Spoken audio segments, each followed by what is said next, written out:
décennies dans l'attente du paradis rouge, qui n'était qu'un enfer, se sont laissés entraîner par le torrent d'un libéralisme sans frein ni limite aux dimensions du monde, tout en essayant pourtant de sauver les structures marxistes qui leur garantissaient leurs primandes et leurs privilèges. L'euromondialisme et le progrès social. Les deux objectifs sont incompatibles, c'est clair. L'euromondialisme, c'est la régression sociale.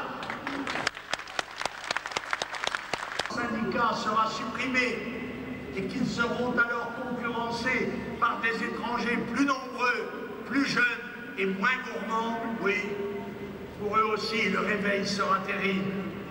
On s'est enfin rendu compte que le coût du chômage est exorbitant, que l'utopie des 35 heures, soi-disant créatrices d'emplois, a en fait réduit leur nombre.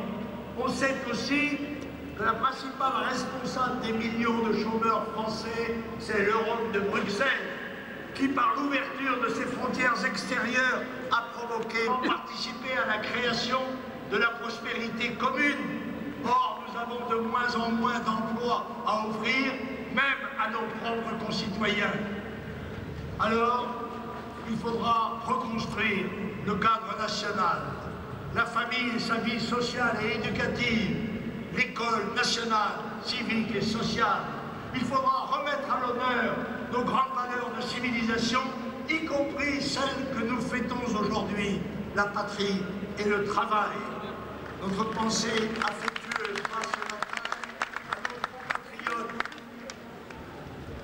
jeunes ou moins jeunes, qui cherchent sans le trouver un emploi de plus en plus rare et qui savent que l'équilibre, quelques mesures récompensant leur servilité. Enfin, un dernier salut à nos derniers mineurs de charbon, fermant le dernier puits de la ville de Kreuzberg. Adieu, n'empêche pas la Turquie d'être un grand pays et les Turcs un grand peuple, qui peut être notre ami, notre allié, mais qui ne peut pas être européen. Vive